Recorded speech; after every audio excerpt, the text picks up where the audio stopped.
Nah, di situ saya, eee, ibadah tengah malam, sholat tahajud gitu ya, lalu saya minta ditunjukkan kalau memang Tuhan itu ada, tolong ya Tuhan. Lalu saya pada waktu sholat itu, saya iseng-iseng ngambil Alkitab saya yang di bawah bantal. Lalu saya buka itu Alkitab, saya kan nggak ngerti ya, Alkitab itu isinya apa, kalau saya baca sih kayak puisi gitu ya, karena memang saya benar-benar nggak ngerti. Saya buka, saya ingat banget Yohanes 14 ayat yang ke-6, "Akulah jalan kebenaran dan hidup, dan tidak ada satu orang pun sampai kepada Bapa kalau tidak melalui aku." Ya, "Ana huwa thoriq wal haq wal hayatu, la yaji'uhu ahadun ilal abai labi." Nah, terus di situ saya bilang, "Ini maksudnya apa ya?" Terus kemudian karena singkat cerita, karena saya akhirnya ketahuan bahwa saya mau pindah gitu ya, iman saya beralih ke Kristen. Jadi akhirnya mama saya itu membawa saya ke Jombang. Di situ saya dikurung di satu kamar, ya dikunciin dari luar.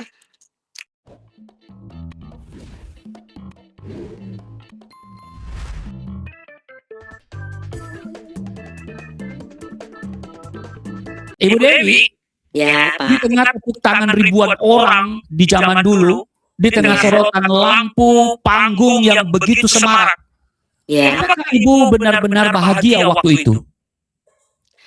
kalau untuk bahagia waktu itu ya, Pak ya, Ya. bahagia. Waktu belum mengenal Kristus ya. Jadi saya bahagia, itu merupakan suatu kebanggaan bahwa saya bisa mencapai di titik itu, bisa jadi artis yang lumayan diperhitungkan pada saat itu dan juga, eee, bayarannya juga lumayan, waktu itu lumayan tinggi gitu ya. Wow, luar Jadi biasa. jadi artis yang kalau sekarang mah dibilangnya apa ya, artis lah gitu, Viral, artis viral, TikTok ya, viral. viral gitu Iya. ya, puji Tuhan. Tapi kebahagiaan yang dunia berikan itu enggak langgeng gitu ya, enggak kekal. Tidak seperti kebahagiaan, sukacita yang Tuhan Yesus berikan sama saya.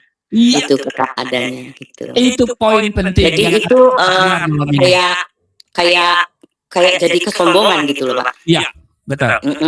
Tanpa kita sadari kita jadi sombong gitu. Ya. Gitu, Pak.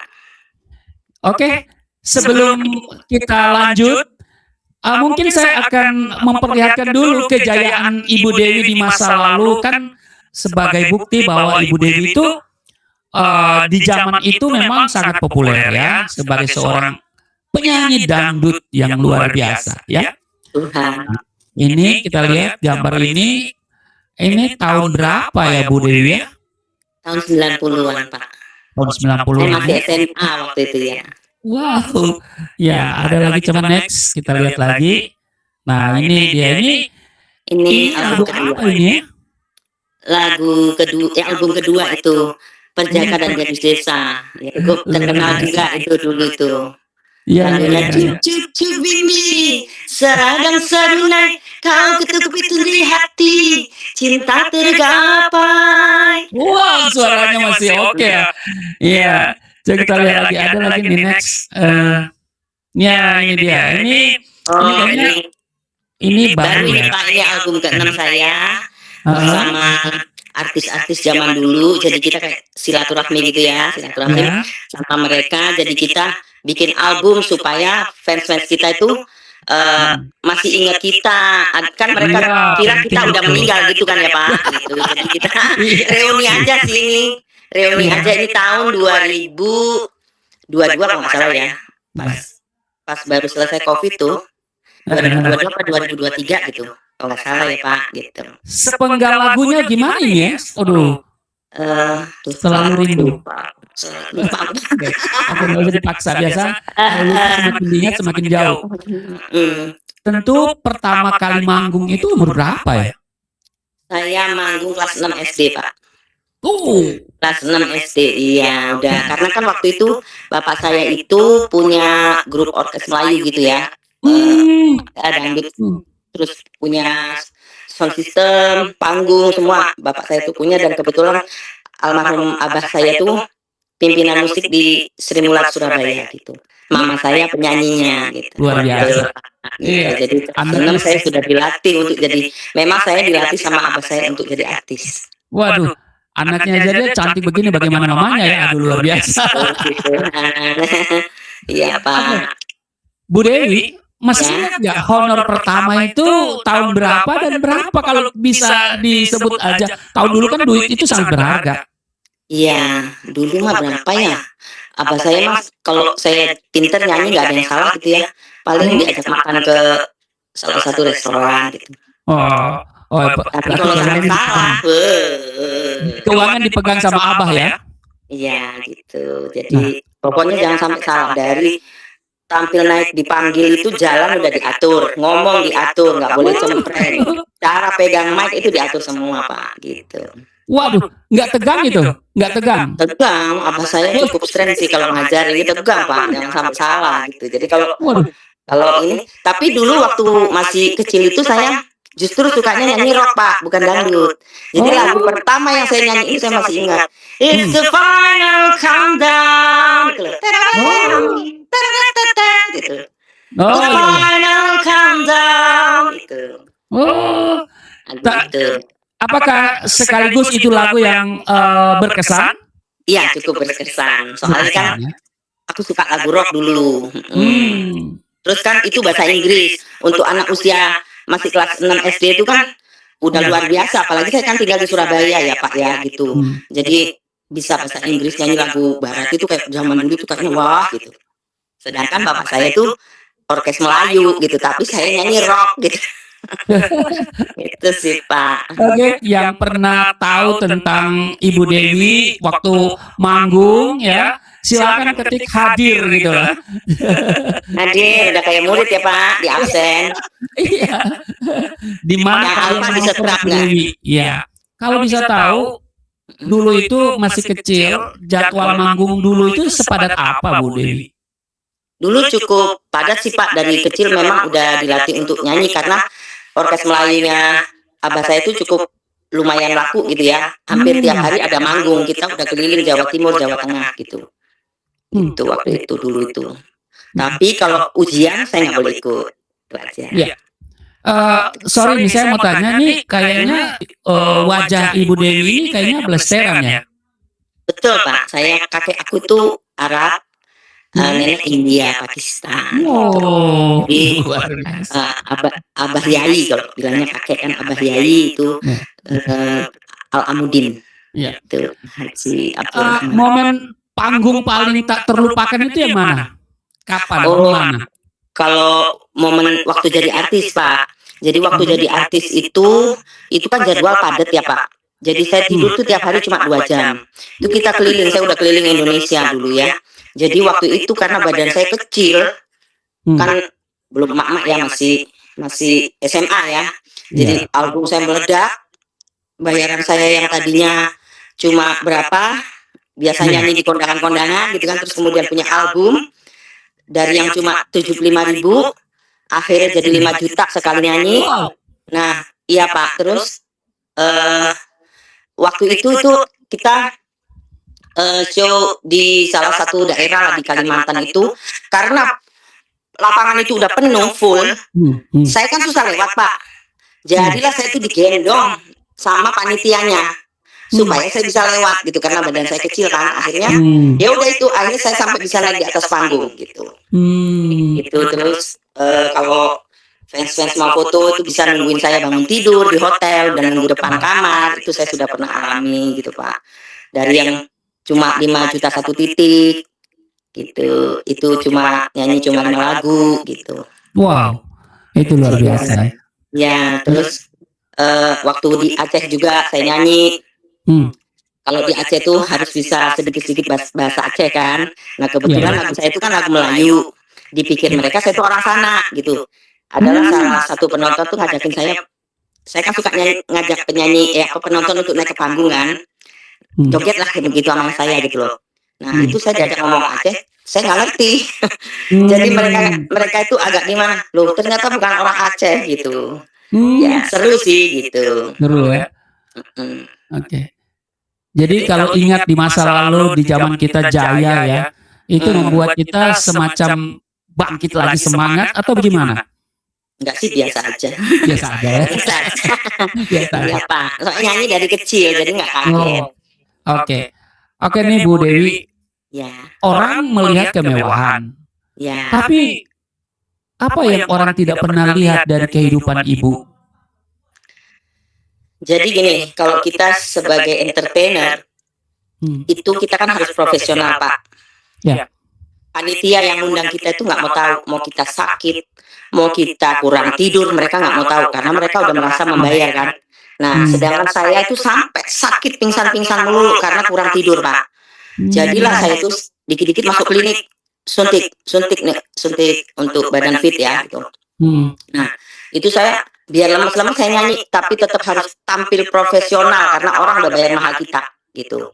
Terus harus tetap senyum walaupun kita sendiri lagi capek banget gitu, tetap harus senyum. Sedih nggak boleh kelihatan sedih gitu, nggak boleh salah nyanyi karena kan nanti orang kecewa dong, ini artis yang diundang kok modelannya gini gitu. Kelakuan juga orang lihat gitu. Kadang ada capeknya, maksudnya kan saya masih muda, pengen kayak yang lain gitu ya, main sama temen, jalan, nongkrong gitu kan. Tapi saya nggak ada waktu untuk itu gitu Pak. Pokoknya harus nyari duit gitu saya. Pokoknya duit terus ya? Ya gitu, jadi kadang sehari itu cuma tidur 2 jam gitu. Nanti jam 4 subuh tidur, jam 6 bangun udah harus mandi. Nanti jadi juri lagi karaoke di radio-radio gitu Pak, paginya jam 9. Harus on point gitu. Ya. Orang nggak tahu kita lagi capek, iya. Betul. Gitu. Jadi Sakit. tetap tersenyum ya, apalagi di panggung ya, walau hati menangis. Betul Pak, rasanya pengen tidur yang lama, pengen jalan sama teman, tapi nggak bisa. Emang udah tuntutannya begitu. Iya, Ibu Dewi pernah nggak merasa sangat sepi setelah semua keramaian itu selesai? Pernah sih. Gini, kayak ada kan biasa nyanyi ya Pak dari kecil. Terus kemudian ini masuk ke, jadi kita berubah jadi rohani gitu kan. Nah, itu kan kayak ada yang hilang gitu Pak. Sementara kalau kita di kehidupan kerohanian itu kan orang juga sama sih sebetulnya, rohani dan duniawi. Orang itu ngelihat kita kan. Gitu. Nah, ada rasa kayak kadang pengen gitu nyanyi. Namanya udah dari kecil ya Pak nyanyi. Tapi ada kadang enggak, udah enak di sini, udah melayani gitu. Udahlah, udah cukup buat saya. Saya pernah terkenal, udah cukup, saya udah pernah jadi artis papan atas, udah cukup buat saya bergelimang duit. Akhirnya kembali ke diri kita kembali Pak. Jadi bagaimana kita memposisikan diri kita bahwa kita ini nggak ada apa-apanya kok, nggak ada Tuhan Yesus. Itu jadi kembali lagi ke kita. Itu membentuk kita supaya kita jadi rendah hati. Gitu, Pak. Itu ditahan dulu, nanti sebentar kita akan mendengarkan kisah secara lengkap bagaimana Ibu Dewi di tengah-tengah popularitas tetapi mengambil keputusan yang mungkin konyol ya, waktu itu dianggap konyol ya, dari terkenal menjadi tidak terkenal. Nanti kita dengar apa alasannya. Nah, tentu hidup ini tidak selamanya kita ada di atas, pasti kita di bawah ya, ada jatuh bangun. Nah, siapa yang benar-benar ada di sisi Ibu Dewi ketika Ibu itu jatuh? Suami sama anak-anak. Oke, luar biasa ya. Ya, ini keluarga yang sakinah mawaddah warahmah ya. Artinya suami dan anak-anak tetap memberi support ya. Baik, Bapak Ibu, saudara-saudara, kita akan memberikan ruang yang seluas-luasnya. Ya, kurang lebih 60 menit ke depan kita akan mendengarkan kisah Ibu Dewi secara lengkap. Silakan Bu Dewi. Baik, terima kasih Pak Pendeta Rusli Monoafa dan juga Galilia Network untuk memberikan saya kesempatan untuk menyaksikan cinta kasih Tuhan. Jadi dari kecil saya dibesarkan oleh keluarga besar saya, kakek saya Arab, nenek saya India. Lalu saya dari kecil saya sekolah di pesantren Rodotul Banat. dari TK, SD, lalu SMP saya di Yayasan Pendidikan Ma'arif Surabaya, lalu SMA saya pindah ke Jakarta ya, tahun 90-an, lalu kemudian di situ saya sempat menjadi artis dangdut ya. Pada waktu itu punya 5 album ya gitu. Jadi sempat jadi artis dangdut dan album saya semua meledak di pasaran dan orang juga tahu kok lagu saya.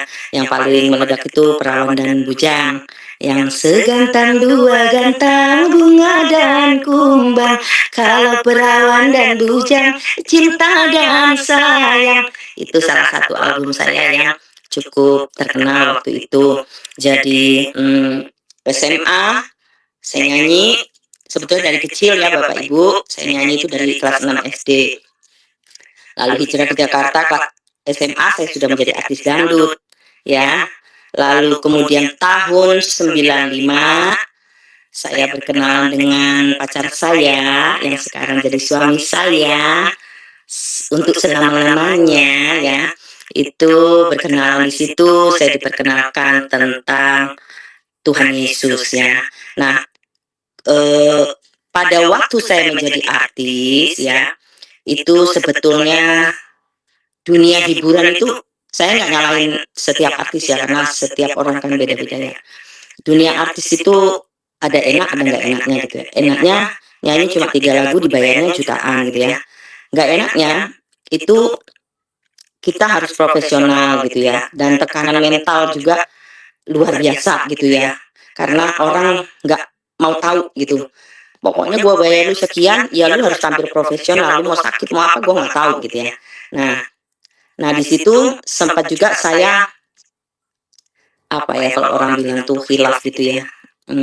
Jadi kayak lupa siapa saya gitu ya, karena kan kaget ya. Biasa dulu waktu SD nyanyi itu masih dibayar berapa, kemudian jadi artis jadi jutaan bayarannya, jadi sempatlah menjadi artis yang hilaf gitu ya, nakal. Maksudnya bukan nakal apa ya, nakalnya biasalah gitu anak-anak muda ya.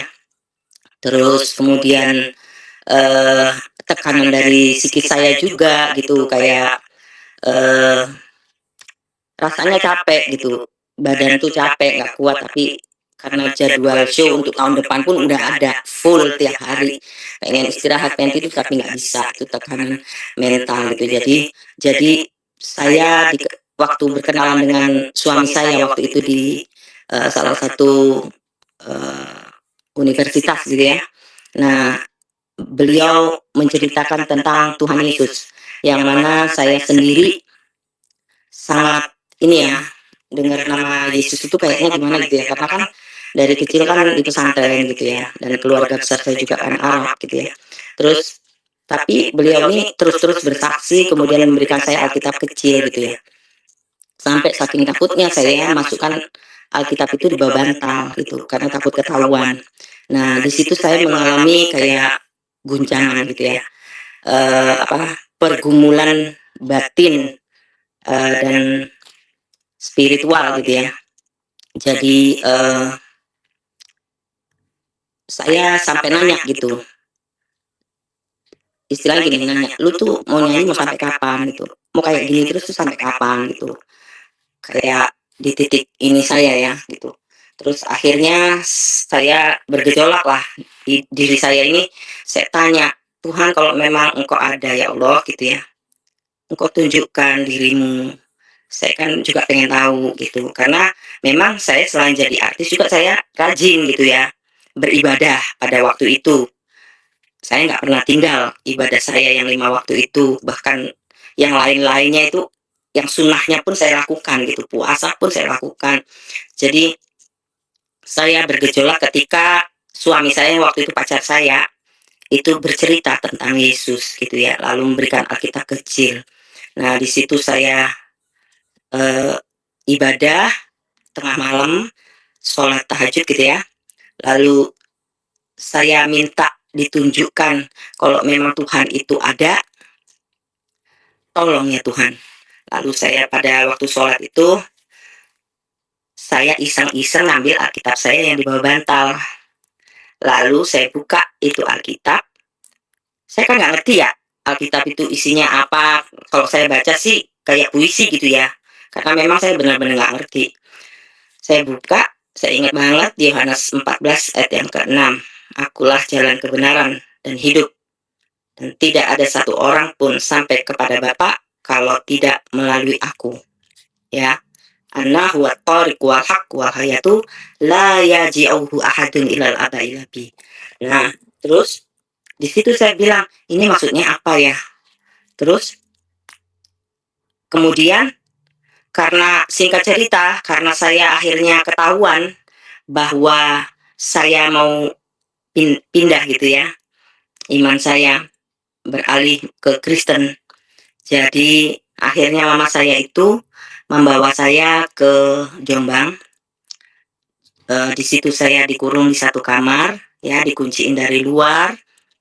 Ini saya bukan mau menjelekkan mama, tidak ya, ini kan proses saya alami ketika pergumulan batin itu saya terima waktu itu ya. Lalu momen perjumpaan pribadi dengan Yesus itu tahun 95, ada saat saya mau disidang di salah satu masjid di Surabaya. Dalam perjalanan menuju ke salah satu masjid itu, di dalam mobil saya berdoa. Karena waktu itu pacar saya yang sekarang suami saya itu ngajarin, kalau kamu sudah nggak kuat, kamu sudah nggak sanggup, kamu panggil nama Yesus itu nama yang berkuasa. Ya, karena saya sempat dikurung 2 minggu, dikunciin dari luar. Kalau hanya waktu mau makan, mama saya masuk, memberikan satu kantong plastik untuk saya buang air besar dan buang air kecil. Ya, dan memberikan makan, dan saya di situ saya dipaksa untuk sholat gitu ya. Nah, sampai pernah juga ditusukin pisau untuk memilih gitu ya. Lalu di dalam perjalanan menuju masjid itu saya berdoa ya. Suami saya kan namanya Paul ya, pacar saya itu Paul, sekarang suami saya. Itu saya doa, "Oh Tuhannya Paul," gitu. Saya masih gengsi untuk sebut Tuhan Yesus. Jadi saya bilang, "Oh Tuhannya Paul, katanya Engkau berkuasa, katanya Engkau ajaib. Tolong saya Tuhan, saya udah gak sanggup lagi menghadapi ini semua." Karena saya tiap hari saya disiksa sama mama saya gitu ya. Karena mama saya nggak terima kalau ada satu anaknya yang masuk Kristen gitu ya. Terus akhirnya saya melihat sinar yang luar biasa, saya melihat sesosok yang pakai jubah putih, ada mahkotanya, lalu ada suara, "Jangan takut anakku, aku menyertai kamu kemanapun kamu pergi." Nah, terus dalam doa saya nih ya, saya pikir itu hantu Bapak Ibu. Jadi saya nanya, "Kamu siapa?" Lalu dia jawab, "Akulah Yesus Kristus Tuhan, akulah Tuhannya semua umat manusia, dan aku akan datang untuk kedua kalinya menghakimi umat manusia. Jangan takut anakku, aku menyertai kamu kemanapun kamu pergi." Lalu saya bilang, "Amin," gitu ya. Terus hilang gitu si sesosok yang pakai baju putih, Pak, ada mahkota tadi. Lalu satu mobil itu, karena kita naik mobil kan di menuju masjid itu kan, tapi nggak pakai AC Bapak Ibu, jadi kacanya dibuka, naik mobil hardtop. Lalu satu mobil itu berbau wangi gitu ya. Nah, waktu saya sudah terima Yesus, saya baru tahu kehadiran Tuhan itu seperti dupa yang wangi gitu ya. Hadirat Tuhan itu turun tuh seperti dupa yang wangi. Jadi saya percaya bau yang wangi waktu itu di mobil itu adalah Tuhan Yesus yang hadir dalam hidup saya. Lalu di masjid itu begitu lagi, saya disidang lagi, disiksa lagi, terus sampai akhirnya Bapak Kiai yang penjaga masjid itu menyerah gitu, karena saya tetap kekeh mau masuk Kristen gitu ya. Jadi akhirnya sidang itu gagal lah ceritanya gitu ya, karena kan mama saya itu suruh si Pak Kiai ini untuk membujuk saya gitu ya, untuk kembali ke agama yang lama gitu ya. Terus akhirnya kembalilah saya ke rumah saya di Surabaya lagi. Di situ sudah kumpul keluarga saya, kakak-kakak saya gitu ya. Jadi disidang lagi di situ, dan kemudian mama saya sampai tusukin pisau lagi. Saya disuruh memilih gitu ya, dan saya katakan saya tetap mau masuk Kristen. Wah, di situ saya disiksa ya sama ibu ya. Diseret, dicelupin pala saya di WC, pokoknya disiksa lah gitu. Terus pikiran saya waktu itu ya, wah ini saya mati nih. Tapi oleh karena kemurahan Tuhan, saya masih ada sampai sekarang. Jadi pikiran saya waktu itu, wah saya mati nih. Tapi saya nggak takut gitu loh. Karena aku mikirnya gini, kalaupun saya mati sekarang, saya percaya saya pasti masuk surga gitu ya. Nah akhirnya di situ dilerai lah, karena mama saya udah kayak orang yang kalap lah, marah gitu ya. Jadi dilerai, saya diasingkan lagi ke Jombang. Pada waktu itu mau dimasukkan ke pesantren Tebu Ireng, dikurung di satu kamar itu ya. Akhirnya singkat cerita saya kabur lah dari Surabaya ke Jakarta gitu ya. Terus pergumulan mengambil keputusan, dan akhirnya karena saya sudah karena Tuhan Yesus sudah hadir menjumpai saya, di situ saya aku yakin gitu ya, yakin bahwa Tuhan yang orang Kristen, Tuhan yang kita sembah adalah Tuhan yang hidup gitu ya. Akhirnya saya ambil keputusan bahwa saya mau masuk Kristen. Nah, saya minta dibaptis ya. Saya kabur lah dari Surabaya itu, dari Jombang, kabur lewat jendela. Jadi saya kabur dari Jombang itu ke Jakarta gitu, ke rumah keluarga suami saya, dan puji Tuhan keluarga suami saya terima saya dengan baik, dan saya juga tanda tangan di atas kertas matre 3 rangkap ya, bahwa yang pertama saya masuk Kristen itu atas kemauan sendiri. Yang kedua, saya dibaptis itu karena kemauan sendiri. Yang ketiga, saya kabur dari rumah juga itu kemauan sendiri. Jadi 3 rangkap itu masih ada Bapak Ibu, tulisan tangan saya sendiri sama matre gitu ya. Dan akhirnya saya belajarlah sebelum dibaptis, saya belajar dulu Tritunggal Allah ya. Lalu supaya mantap nih, masuk Kristennya nggak main-main gitu ya. Terus akhirnya kemudian kami menikah, dibaptis, menikah, dan puji Tuhan saya dikaruniai 3 orang anak ya. Secara mental waktu itu juga saya itu bingung gitu ya. Saya tuh takut karena saya kan tulang punggung ya pada waktu itu ya. Tulang punggung keluarga, kalau saya sampai masuk Kristen nanti mama saya gimana gitu ya. Takut nanti kalau meninggal nanti dituduhnya saya nih gitu ya, gara-gara kamu nih ibu sampai meninggal gitu kan. Itu tapi saya terus berdoa gitu ya, bahwa Tuhan itu nggak ada yang mustahil. Bagi Tuhan tidak ada yang mustahil. Kalau Tuhan sudah memilih saya, Tuhan juga yang menyempurnakan semuanya gitu. Akhirnya puji Tuhan kami menikah tahun 95, dan saya sempat tinggal di Pastori. Kebetulan suami saya itu, almarhum mertua saya itu gembala GPDI di Watampone, Makassar. Itu 4 jam ya, kalau naik mobil itu 4 jam dari Makassar. Itu saya sempat 5 tahun tinggal di Pastori. Jadi saya di situ ibaratnya dari pesantren terus tinggal di Pastori gitu ya. Tapi puji Tuhan, Tuhan itu baik. Jadi Tuhan ngajarin saya itu memang dari nol. Dari saya tidak tahu baca Alkitab, dari saya tidak tahu berdoa, ya cara doa, doanya orang Kristen gitu ya. Sampai puji Tuhan, Tuhan tuntun satu persatu gitu ya. Tuhan yang selesaikan semua gitu ya. Lalu reaksi keluarga besar itu ya sempat ya, makanya dibikin 3 rangkap tadi perjanjian pernyataan saya itu ya, supaya tidak ada tuntutan di kemudian hari dari pihak keluarga saya membuat surat pernyataan 3 rangkap tadi ya, karena secara keseluruhan keluarga itu menolak gitu ya. Bahkan saya juga nggak dapat warisan, saya juga dicoret, saya juga jadi dibenci, bukan hanya keluarga, teman-teman artis pun juga banyak yang menjauhi saya gitu ya. Tapi kan itu sudah menjadi keputusan saya. Jadi saya nggak ada menyesal, saya malah bersyukur Tuhan sudah selamatkan saya gitu Bapak Ibu ya. Lalu proses pemulihan itu dengan berjalannya waktu, proses yang kita lalui pertumbuhan iman kita, itu Tuhan sendiri yang menuntun. Kalau kita sudah berserah sama Tuhan sepenuhnya, maka Tuhan sendiri yang bekerja di dalam kita, ya. Asalkan kita rendah hati, mau diproses Tuhan, mau dibentuk oleh Tuhan, dan kita akan berjalan dalam tuntunan Tuhan, gitu ya. Untuk di titik terendah saya, ya.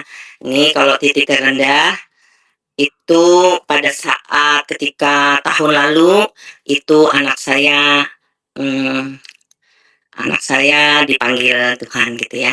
Jadi anak saya itu selebgram, namanya Karen Shalom Jeremia. Anak saya yang pertama Abigail Eva Karina, yang kedua sekarang udah umur 30, yang kedua Patrick Isakal Jeremia umur 29, lalu yang ketiga yang bungsu namanya Karen Shalom Jeremia, itu selebgram anak saya, Bapak Ibu. Jadi 2 perempuan, 1 laki-laki. Yang bungsu itu yang dipanggil Tuhan.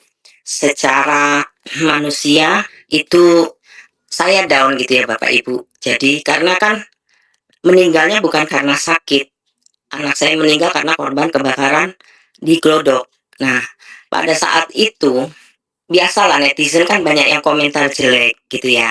Secara manusia kita sebagai ibu itu kita nggak terima. Tapi kembali lagi saya berserah sama Tuhan. Karena apa yang kita tabur ke orang atau ngatain orang jahat, menghakimi orang jahat, itu akan kembali ke diri kita sendiri, gitu ya. Jadi netizen banyak yang berkomentar jahat, jangan-jangan anakmu LC. Itu saya pingsan Bapak Ibu, nggak kuat gitu. Itu titik terendah saya yang saya kalau ada sakitnya itu masih bisa diterima, gitu ya. Kita ada proses sakit gitu. Ini kan enggak. Pagi itu saya masih masakin dia makan, saya suka suapin karena dia suka buru-buru ke kampus kan. Lalu saya antar ke kampusnya, ya. Saya dropin di kampusnya. Di dalam mobil itu anak saya setel lagu Hillsong. Lagunya What a beautiful name it is. What a beautiful name it is.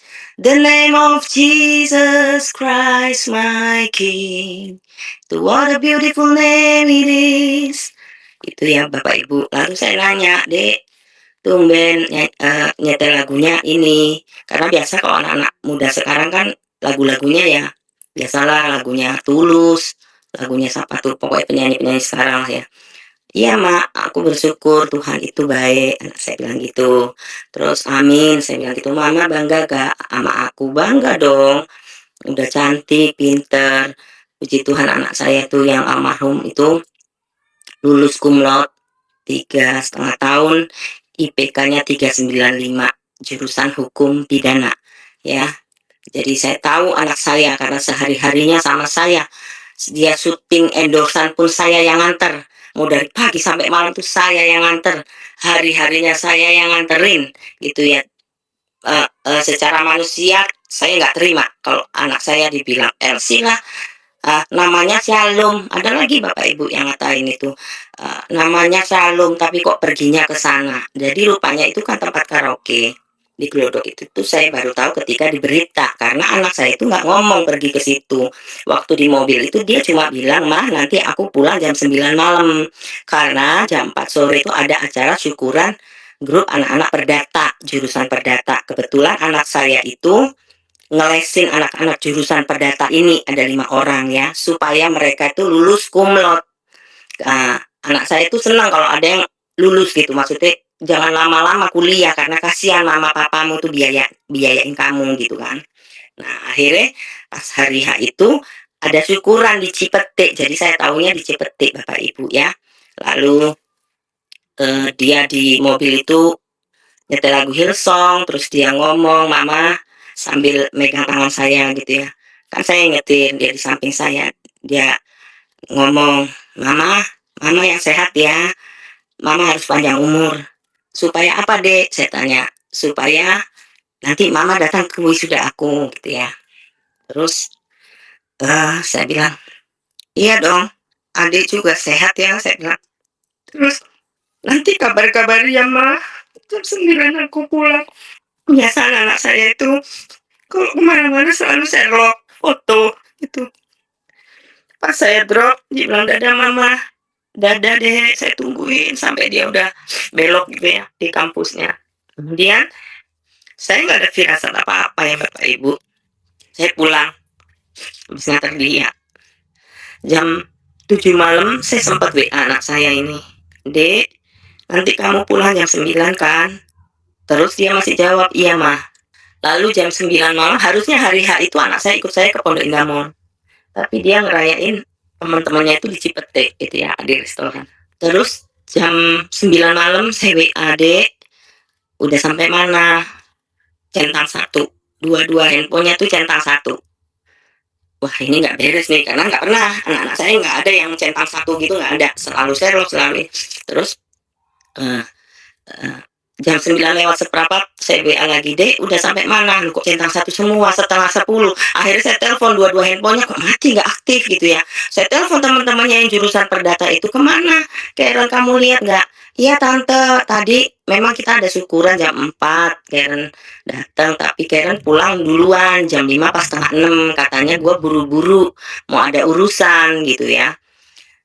Terus saya tanya, kamu lihat nggak Karen naik apa gitu kan? Terus mereka bilang enggak tante, nggak tahu. Nah, sempat terlihat di CCTV rumah saya, dia sempat pulang rupanya. Terus nggak lama dia pergi gitu ya. Akhirnya kita gelisah lah satu malam itu ya. Gelisah satu malam, nggak ada yang bisa tidur. Karena nggak biasanya anak saya kayak gini gitu ya. Sampai saya telepon teman-teman yang lain nggak ada yang tahu. Nah, besok paginya suami saya lihat berita gitu ya, kebakaran di Glodok. Nah, suami saya bilang, kok saya feeling Karen ada di sini ya, yang saya bilang nggak mungkin. Dia kan izin ke saya itu ke Cipete, ngapain dia sampai jauh-jauh ke sana, saya bilang gitu. Terus enggak ya, saya feeling Karen ada di sini. Terus kita sekeluarga sampai kakaknya juga nggak kerja gitu ya. Cari gimana nih caranya. Karen itu kan temennya seantero gitu ya. Dan kebetulan anak saya itu juga kan punya diriin akun gitu ya, namanya akun Ambiske, Ambisi Karen, panggilan anak saya itu K, Ambisi Karen gitu ya. Jadi akun ini menolong orang-orang, anak-anak seluruh Indonesia untuk memberikan belajar gratis supaya bisa masuk universitas negeri gitu ya. Dan anak saya mendatangkan guru-guru yang memang kompeten gitu, yang dari universitas-universitas negeri gitu ya. Jadi akun Ambiski ini dari seluruh Indonesia followernya gitu. Puji Tuhan, melalui akun Ambiski ini banyak yang masuk gitu di universitas negeri tanpa harus membayar uang.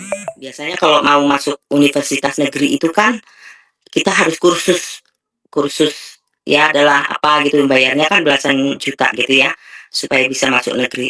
Tapi ini anak saya akun Ambiske itu nggak usah bayar gitu, gratis, menolong orang-orang yang kurang mampu untuk bisa supaya anaknya bisa masuk negeri. Jadi saya tanya semua, nggak ada yang tahu kemana anak saya. Akhirnya eh, coba-coba kakaknya itu lihat di laptop, coba ambil laptop adikmu. Nah, puji Tuhannya laptopnya itu belum di lock out gitu ya. Jadi disitulah saya tahu bahwa anak saya waktu jam 7 malam itu dia foto di parkiran di Glodok Plaza gitu. Kak, aku udah sampai di sini. Terus Kak, adalah namanya Desti, selebgram juga. Nah, Desti ini yang undang anak saya gitu. Nah, tapi aku nggak bisa lama-lama, ini di laptopnya ya Bapak Ibu yang nyambung di WhatsApp-nya kan. Nah, eh, tapi aku nggak bisa lama-lama ya Kak. Di sini saya udah janji sama mamaku jam 9 pulang. Si Desti ngomong, jawab, iya Dek nggak apa-apa. Nanti jam 9 pulang. Oke Kak, ini aku udah di parkiran. Terus ya udah naik aja. Terus anak saya nanya, naik kemana? Kalau lu nggak tahu, tanya security gitu kan. Akhirnya anak saya katanya nanya security. Dan security ini nganterin sampai di lift. Di lantai 9 yang tempat kebakaran itu. Nah, terbuka lah semua di situ. Akhirnya kita tahu bahwa Karen anak saya itu ada di sana. Lalu eh, hari itu juga bapaknya langsung ke Glodok ya, di tempat kebakaran. Dan bapaknya nanya di salah satu security itu yang kebetulan nganter anak saya. Bapak tahu nggak anak saya ini dikasih lihat fotonya, "Oh Pak, ini saya nggak bisa lupa anaknya Bapak. Ini dia anaknya cantik," katanya, "beda auranya dengan yang lain." Dan saya anterin sampai di lift, dia nanya, "Masuknya di mana? Lantai 9 itu di mana?" Gitu, karena kan nggak tahu gitu ya. Akhirnya dia satpam itu kebetulan yang nganterin anak saya sampai di lift, naik di lantai 9. Nah, singkat cerita, kita semua isi data-data di rumah sakit Polri, eee, lalu diambil DNA, itu tes DNA ya, saya sama suami saya, dan itu, selama 2 minggu nunggu tes DNA itu luar biasa Bapak Ibu ya. Jadi, apa namanya, nunggu kepastian gitu loh, apakah anak saya masih hidup atau udah nggak ada gitu ya. Itu nunggu itu lama dan itu saya cuma berdoa, saya bilang, "Tuhan, saya udah serahkan semua ke dalam tangan-Mu." Saya berharap, namanya orang tua ya, Tuhan memberikan mujizat. Kan ada tuh cerita kesaksian bahwa ada yang waktu menghadapi kebakaran, anaknya dilempar Tuhan kemana gitu kan, hidup. Nah, saya masih berharap seperti kesaksian orang itu gitu. Anak saya hidup. Di pas 2 minggu sebelum pihak rumah sakit Polri memberitahu, DNA itu, hasil DNA-nya, itu kami berdoa. Jadi tiap malam kami mezbah doa, karena kita semua nggak ada yang bisa tidur ya. Jadi doa, saya cuma bilang, "Tuhan, terserah. Saya udah pasrah," gitu ya. "Saya udah terserah, Tuhan, aku bersyukur, Tuhan baik," gitu ya. Jadi akhirnya kami sekeluarga ke rumah sakit Polri. Padahal pihak rumah sakit Polri bilang, "Nanti kalau sudah ada hasil kami hubungi ibu ya." Tapi nggak tahu kenapa pas hari itu, pas 2 minggu, saya bilang ke suami saya, "Kita ke rumah sakit Polri." Lah kan belum ditelepon sama Bu Nila. Bu Nila itu DVR ya, bagian DVI. Nah, bagian DNA itu. Terus, "Nggak apa-apa, nggak apa-apa, datang aja sekarang," saya bilang gitu. Akhirnya kami ke sana. Ketemulah Ibu Nila ini, kepala DVI-nya nih.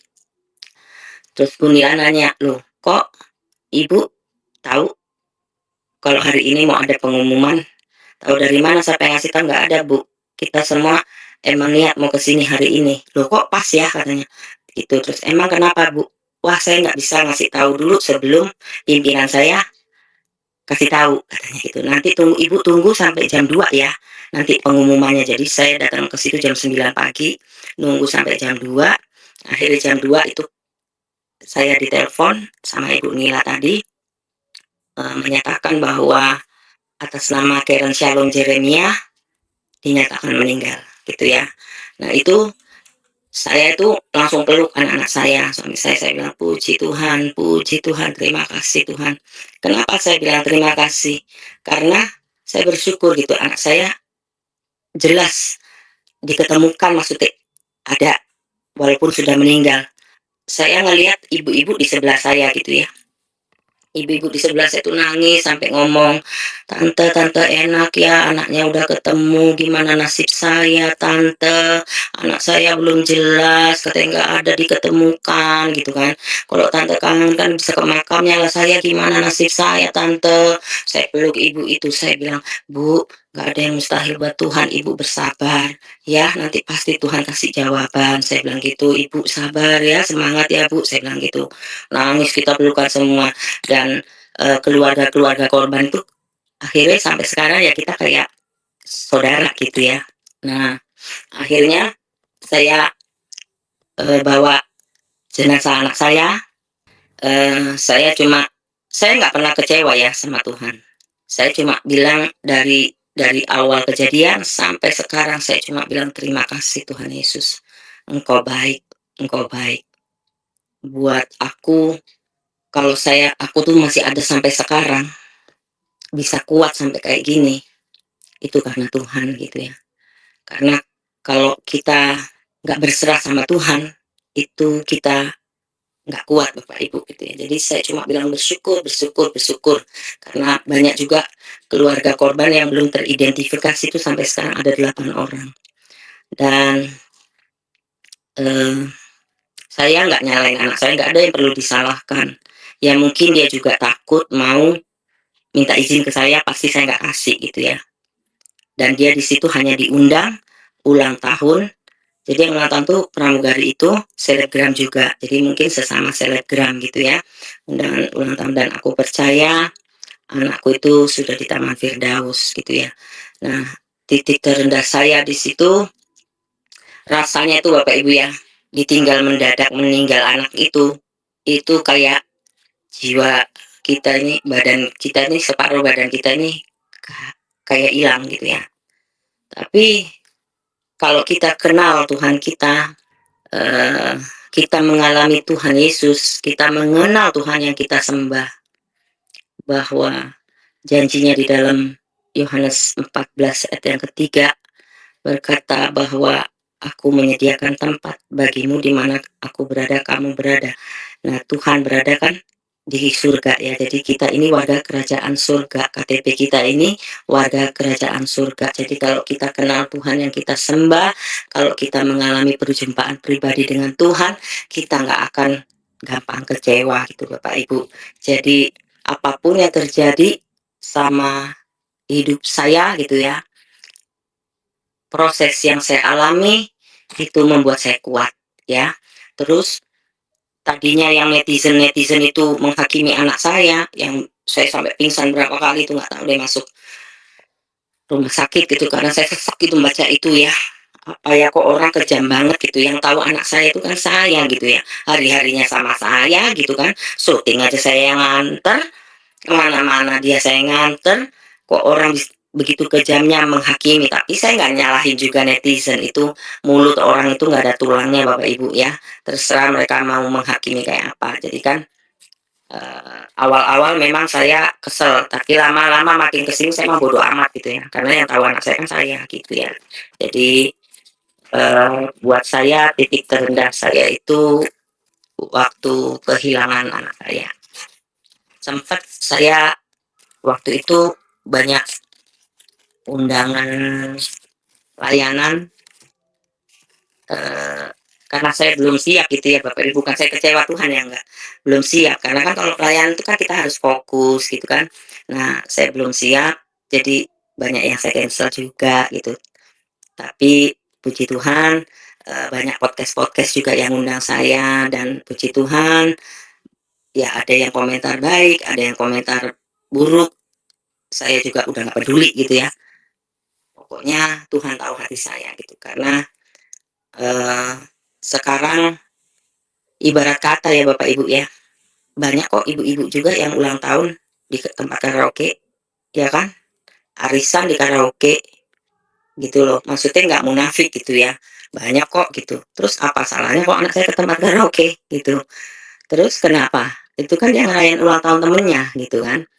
Nah, aku percaya, eee, Yesus sudah menyediakan tempat buat anak saya gitu, jadi itu penghiburan yang sejati itu hanya itu gitu ya. Kalau untuk saat-saat ini masih sering menangis gitu ya, ya namanya kangen gitu ya, bukan karena apa ya, nangisnya ya karena kangen Bapak Ibu, karena kan hari-harinya kan sama saya gitu. Terus, kalau kita mengenal Tuhan Yesus yang kita sembah, kita mengalami perjumpaan dengan Tuhan, Tuhan bilang kan, "Damai sejahtera-Ku kutinggalkan bagimu, dan damai sejahtera yang Aku berikan kepadamu tidak seperti yang dunia berikan." Ya. Jadi jangan gelisah dan gentar hatimu, Aku menyertai kamu. Tuhan di Yohanes 14 ayat 27 ya. Jadi itu ke penguatan buat saya gitu. Jadi kalau kita kenal Tuhan kita, kita mengalami perjumpaan dengan Tuhan, maka damai sejahtera yang Tuhan berikan itu melampaui dari segala akal kita. Cara kerja Tuhan juga melampaui dari segala akal kita gitu. Jadi kita diberikan roh sukacita gitu ya. Karena kita percaya ending hidup kita, orang-orang yang percaya kepada Tuhan itu endingnya itu surga Bapak Ibu, gitu. Jadi KTP kita kan jelas, KTP kita warga kerajaan surga, gitu. Itu tadi anak wa thoriq wal haq wal hayatu, akulah jalan kebenaran dan hidup. Jalan, jalan apa? Jalan hikmat. kata Tuhan ya kan. Tuhan memberikan jalan hikmat kepada kita, lalu kebenaran. Kebenaran apa? Ya Yesus itu kebenaran itu sendiri. Yesus yang tidak berdosa dijadikan berdosa oleh karena kita. Lalu dikatakan akulah hidup. Ya, Yohanes 10 ayat 10b dikatakan aku memberikan hidup kelimpahan, ya. Pencuri datang untuk mencuri, membunuh dan membinasakan.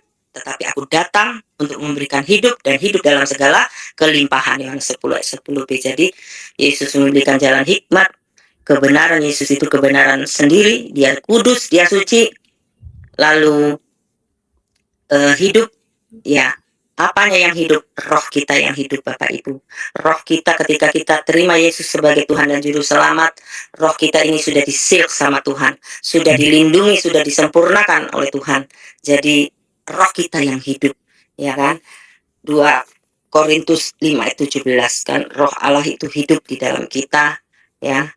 Dan setelah kita terima keselamatan, Kristus hidup di dalam kita dan menghidupi kita. Itu fokus kita sekarang itu bukan untuk perbuatan baik, tidak. Tapi fokus kita sekarang adalah mengucap syukur buat kebaikan Tuhan. Itu sih apa ya? Pokoknya indah deh sama Tuhan itu. Kok kita berjalan bersama Tuhan itu indah. Kita nggak gampang kecewa, jatuh sedikit, pergumulan sedikit kita nggak gampang meleot. Orang bilang meleot ya. Nggak gampang kembali ke agama lama, enggak gitu. Kalau kita kenal Tuhan kita, Yesus merasuk dalam hidup kita, pikiran kita diubah oleh Tuhan, ya kita mengenal. Yohanes 17 ayat 3. Apa sih mengenal itu? Hidup kekal itu mengenal Allah yang kita sembah di dalam Yesus, ya. Jadi Filipi 4 ayat yang ke-8. Jadi akhirnya semua yang benar, semua yang mulia, semua yang adil, semua yang suci, semua yang manis, dan semua yang sedap didengar, itu yang harus kita dengarkan, Bapak Ibu. Jadi pikiran kita ini harus diubah, ya, untuk mengenal Tuhan yang kita sembah. Berubahlah oleh pembaharuan akal budimu supaya kamu dapat membedakan mana kehendak Allah dan mana yang bukan. Nah, Iya, puji Tuhan. Luar biasa kesaksian dari seorang artis yang sangat terkenal. Seorang artis penyanyi dangdut yang tidak asing lagi bagi kita di tanah air, yaitu Ibu Dewi Ria ketika dia percaya kepada Yesus Kristus dalam hidupnya. Nah, kita melihat tadi dari kesaksiannya, pada saat itu dia melakukan sholat tahajud. Nah, disitulah dia mengalami perjumpaan pribadi dengan Tuhan Yesus dalam hidupnya. Lalu kemudian ia semakin diyakinkan bahwa Tuhan Yesus satu-satunya juru selamat dalam hidupnya. Wow, luar biasa ya teman-teman. Nah, ada satu firman Tuhan juga yang saya mau bagikan bagi kita semua. Dalam 1 Yohanes pasal 1 ayat 1 sampai ayatnya ke-10. Demikianlah firman Tuhan. Apa yang telah ada sejak semula, yang telah kami dengar, yang telah kami lihat dengan mata kami, yang telah kami saksikan, dan yang telah kami raba dengan tangan kami tentang firman hidup, itulah yang kami tuliskan kepada kamu. Hidup itu telah dinyatakan, dan kami telah melihatnya, dan sekarang kami bersaksi dan memberitakan kepada kamu tentang hidup kekal yang ada bersama-sama dengan Bapa dan yang telah dinyatakan kepada kami. Apa yang telah kami lihat dan yang telah kami dengar itu, kami beritakan kepada kamu juga, supaya kamu pun beroleh persekutuan dengan kami, dan persekutuan kami adalah persekutuan dengan Bapa dan dengan anaknya, Yesus Kristus. Dan semuanya ini kami tuliskan kepada kamu, supaya sukacita kami menjadi sempurna. Dan inilah berita yang telah kami dengar dari Dia, dan yang kami sampaikan kepada kamu. Allah adalah terang, dan di dalam Dia sama sekali tidak ada kegelapan. Jika kita katakan bahwa kita beroleh persekutuan dengan Dia, namun kita hidup di dalam kegelapan, kita berdusta dan kita tidak melakukan kebenaran. Tetapi jika kita hidup di dalam terang, sama seperti Dia ada di dalam terang, maka kita beroleh persekutuan seorang dengan yang lain. Dan darah Yesus, anaknya itu, menyucikan kita daripada segala dosa. Jika kita berkata bahwa kita tidak berdosa, maka kita menipu diri kita sendiri dan kebenaran tidak ada di dalam kita. Jika kita mengaku dosa kita, maka Ia adalah setia dan adil, sehingga Ia akan mengampuni segala dosa kita dan menyucikan kita dari segala kejahatan. Jika kita berkata bahwa kita tidak ada berbuat dosa, maka kita membuat Dia menjadi pendusta dan firman-Nya tidak ada di dalam kita. Ya, luar biasa firman Tuhan. Ya, teman-teman yang terkasih, itu kesaksian yang begitu luar biasa yang sudah kita dengarkan bersama, dan juga firman Tuhan yang kita sudah dengarkan boleh memberkati kita dan iman kita semakin kuat di dalam mengiring Tuhan Yesus di dalam kehidupan kita. Dan tentunya kita juga harus menjadi berkat, menjadi saksi Kristus dimanapun kita berada, sehingga banyak orang yang percaya, yang mengenal Tuhan Yesus di dalam kehidupan mereka. Ya teman-teman, saya ucapkan juga terima kasih kepada teman-teman semua yang selalu dukung perkembangan channel ini. Kiranya Tuhan Yesus senantiasa memberkati teman-teman semua dalam setiap pekerjaan, apapun yang dilakukan. Kiranya Tuhan Yesus memberkati. Ya teman-teman, nantikan video-video selanjutnya. Kiranya Tuhan Yesus memberkati kita dan menyertai kehidupan kita dari saat ini sampai selama-lamanya. Shalom.